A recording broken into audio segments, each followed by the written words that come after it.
আসসালামু আলাইকুম ওয়া রাহমাতুল্লাহি ওয়া বারাকাতুহু।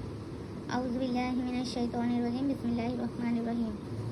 এবার হচ্ছে অধ্যায় নাম্বার 11। এর আগে যেটা হচ্ছে গুণার বর্ণনা, তাসদিদের মাশক আর গুণার বর্ণনা হয়েছিল। এবার হচ্ছে যে এটা আবার নতুন অধ্যায়, যেটা হচ্ছে পুর ও বারিক অক্ষর সময়ের বর্ণনা, মানে কোন জায়গাটা পুর করে পড়তে হবে আর কোন জায়গাটা বারিক করে পড়তে হবে। সবক নাম্বার 1 হচ্ছে হুরুফে মুস্তালিয়া। হুরুফে মুস্তালিয়া 7টি। হুরুফের যে মুস্তালিয়া একে বলে যে মানে এই যে পুরো বারিকের মধ্যে যেটা পড়বে হুরুফে মুস্তালিয়া 7টি, যেগুলিকে সর্বদা পুর করে পড়তে হয়, সর্বদা পুর করে পড়তে হয়। আর যার সমষ্টি হচ্ছে এটা খুস্স জগতিন কিজ।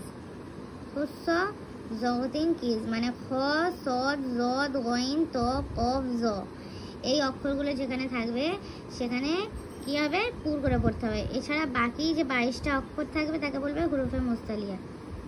ওটা হচ্ছে হুরুফে, তখন কী হবে, এটা হুরুফে মুস্তালিয়া বলা হয়। আর মানে যেটা হচ্ছে এটা বললাম যে খ, সদ, জদ, গইন, কইন, ত, কফ, জ, এগুলো হচ্ছে সমষ্টিকে বলবো, মানে আমরা একসাথে এরকম আগে পড়াচ্ছি ওটা যে খুস্স জগতিন কিজ। এছাড়া যে 22টা অক্ষর আছে সেই অক্ষরকে হুরুফে মুস্তাফিলাহ বলা হয়, ওটা হচ্ছে মুস্তালিয়া। আর তারপরে যে 22টা অক্ষর তাকে বলবো মুস্তাফিলা। মুস্তাফিলা বলা হয়। এটা মনে রাখতে হবে যে যে এগুলোকে পুর করে পড়তে হয়। আর এইগুলোকে কি করতে হয়, এগুলোকে সর্বদা কি করে বারিক করে। তারপরে যে 22টা অক্ষর মানে আলিফ থেকে ইয়া পর্যন্ত শুধু এই কটা বাদ দিয়ে তারপরে যে কটা অক্ষর আছে 22টা অক্ষর, এখানে কটা আছে 1, 2, 3, 4, 5, 6, 7টা, যেটা বললাম যে 7টা অক্ষর আছে। এখানে 22টা অক্ষরকে হুরুফে মুস্তাফিলা বলা হয়, যেগুলোকে সর্বদা কী করতে হয়, বারিকভাবে পড়তে হয়। কিন্তু আলিফ, আল্লাহ শব্দের লাম এবং রকে কখনো পুর আবার কখনো বারিক পড়তে হয়। এর মধ্যে এটা হচ্ছে পুর করে পড়তে হয়, আর বাদ বাকি 22টা অক্ষর তাকে বারিক করে পড়তে হয়।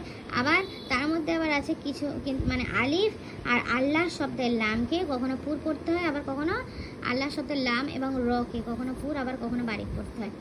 এগুলো ধরেই বোঝা যাবে না, এগুলো মানে পড়তে পড়তে জানা যাবে। এখানে এখন পড়ে কিছু বোঝা যাবে না, যখন আমরা পড়ে যে পড়বো তারপরে আস্তে আস্তে একটা কায়দাগুলো আসবে তখন আমরা বুঝতে পারবো।